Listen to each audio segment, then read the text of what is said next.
బయట ఒక ఏరు ప్రవహిస్తోంది, నేను వెళ్ళి ఏట్లో నీరుంది, నేను ఒక చెంబుతో తీసి చేత్తో పట్టుకున్నాను. ఇప్పుడు ఏట్లో నీరు ఎక్కడుంది? చెంబులో ఉంది. చెంబులో నీరున్నా ఇలా నీరు చూపించి, అయ్యా ఇవి ఎక్కడి నీరు అంటే ఏట్లో నీరండి అంటాను. ఇప్పుడు ఆ నీరు కొంత దూరం వెళ్ళాక దాహం వేసింది, తాగేశాను. ఇంకొక పావుగంట అయింది, ఇప్పుడు ఆ నీరేది? నేనైపోయాను. ఆ నీరు నేనైపోవాలి. అవలేదనుకోండి ఏదో దోషం వచ్చిందనమాట, తేడా వచ్చేసింది. నీరు నేనవలేదు, తాగిన నీరు నీరుగా బయటికి వెళ్ళిపోతోంది, వాంతి అయిపోతోంది, లేకపోతే కింద నుంచి వెళ్ళిపోతోంది. అతిసారం వచ్చిందనమాట, ప్రమాదం. నేను తిన్నది నేనైపోవాలి. నేను మధ్యాహ్నం భోజనం చేశాననుకోండి, సాయంకాలం అయ్యేటప్పటికి అన్నం జీర్ణం అయిపోయి అన్నం నేనైపోవాలి. తిన్న అన్నం తిన్నట్టే కడుపులో ఉండిపోయి రాత్రి 8 గంటలకి కడుపులో తిప్పి తిన్నది బయటికి వచ్చిందనుకోండి, పోయింది ఆరోగ్యం. నేను తిన్నది నేనవలేదు, నేను పీల్చిన గాలి నేనైపోవాలి, నేను చదివిన పుస్తకం నేనైపోవాలి, ఆఖరికి నేను శివుడైపోవాలి. అలా అవలేదనుకోండి, ఆ జన్మలో తేడా ఉంది. మళ్ళీ ఆ తేడా ఎవరు కనిపెట్టాలి? శివుడే కనిపెట్టాలి. అది ఎవరు? వైద్యుడు. ప్రథమో దైవ్యోభిషకో ఉత్తరాధ్యాయంలో చెప్తున్నాం కదా, మొట్టమొదటి వైద్యుడుగా లోకంలో వచ్చేవాడు ఎవరంటే పరమశివుడే వస్తాడు. అందుకే ఎవరు వైద్యుడు అంటే శివుడే వైద్యుడు. వైద్యో నారాయణో హరిహి, శివకేశవుల మధ్య భేదం ఉండదు, నారాయణుడే వైద్యుడు. అందుకే యజుర్వేదం అంతటికి రుద్రాధ్యాయంలో ప్రథమో దైవ్యోభిషకు అహీగిశ్చ సర్వాంజం భయం అంటూ మనం అభిషేకం చేస్తున్నాం కదా. కాబట్టి శంభో సమస్త సుఖములకు ఆయనే కారణం. అన్ని సుఖాలు అనుభవించి అనుభవించి అనుభవించి అన్ని సుఖాలు అన్న మాటకు అర్థం ఏమిటో తెలుసా నేను చెప్తున్నది? వేదం అంగీకరించినటువంటి సుఖాలు అని. అంతేగాని కనబడ్డ సుఖాలన్నీ అనుభవించమని కాదు నా ఉద్దేశ్యం. వేదము ఏది అనుభవించవచ్చని చెప్పిందో ఆ సుఖములన్నీ అనుభవించాక ఇంకొక సుఖం రావాలి ఆఖరణ. అది రాకపోతే ప్రమాదం. ఏమిటా సుఖం?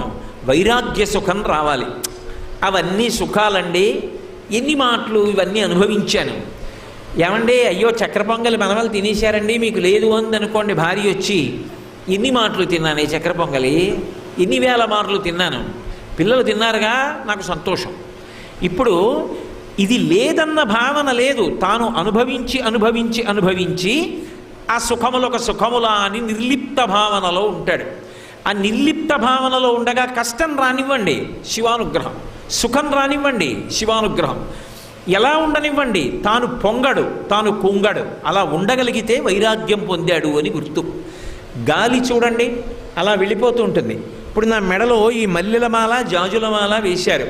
ఆ గాలి ఇలా వచ్చినప్పుడు దీనికి తగిలి నా నాసాపుటముల దగ్గరికి వస్తే నాకు మంచి సువాసన వస్తోంది, నాకు అప్పుడు సంతోషంగా ఉంటుంది. ఇదే గాలి అలా బయటికి వెళ్ళిన తర్వాత ఎక్కడో కుక్క కళేబరం మీదకి వెళ్ళిందనుకోండి, దుర్గంధం అని ముక్కు మూసుకుంటాం. గాలి కుక్క కళేబరం మించి వెడుతున్నానని బెంగపెట్టుకోదు, మల్లెపూల పందిరి మించి ఎడుతున్నానని పొంగిపోదు. రెండిటి మించి సమానంగా వెళ్ళిపోతుంది. ముక్కు మూసుకొని దుర్గంధం అన్నప్పుడు బాధపడదు, మల్లెపూల గాలిని బాగా పీల్చినప్పుడు సంతోషం పడదు. ఏది వచ్చినా ఏది పోయినా తాను పొంగకుండా కుంగకుండా ఒకేలా ఉండగలిగినటువంటి లక్షణము సుఖములలోకెల్లా గొప్పదైన వైరాగ్య సుఖము.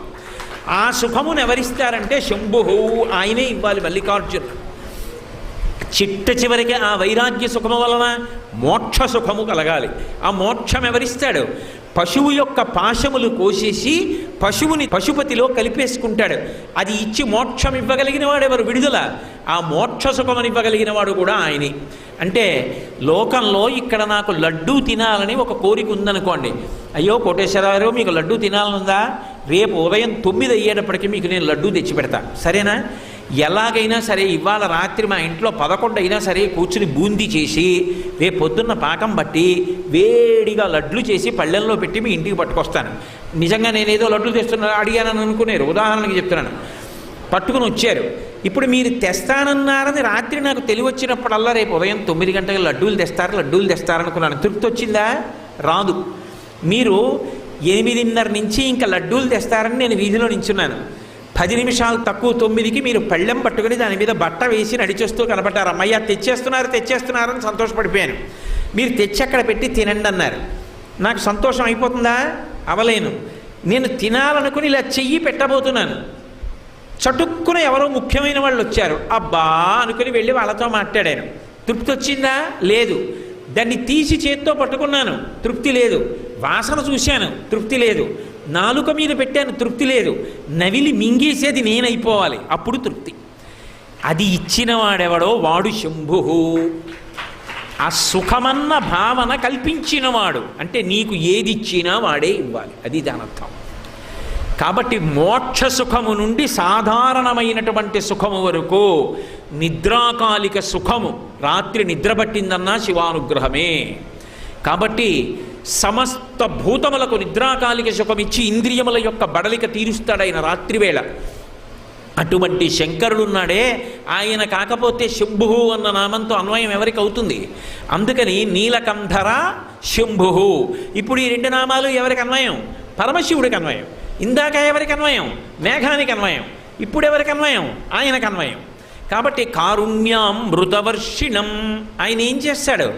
మేఘం ఎలా అయితే పరమదయతో సముద్రంలో తాను తాగినటువంటి ఉప్పు నీటిని చల్లటి నీటిగా మార్చి నిరాధారమైనటువంటి ఆకాశ మండలంలో ప్రయాణం చేసి వచ్చి అడిగాడా అడగలేదా అని చూడకుండా, కృతజ్ఞత చెప్పాడా చెప్పలేదా అని పట్టించుకోకుండా, రాత్రివేళ తన దగ్గర ఉన్నటువంటి తీయటి నీళ్లనన్నిటినీ కూడా వర్షించేసి ఒక్క చుక్క మిగల్చుకోకుండా తెల్లటి మబ్బు దూది పింజలా ఆకాశంలో తిరిగి వేగంగా వెళ్ళిపోతుందో, అలా పరమ దయతో తనని ఎవడు ఏది కోరుకున్నాడో వాడు కోరవలసిన అవసరం లేకుండా ఇచ్చేస్తాడు.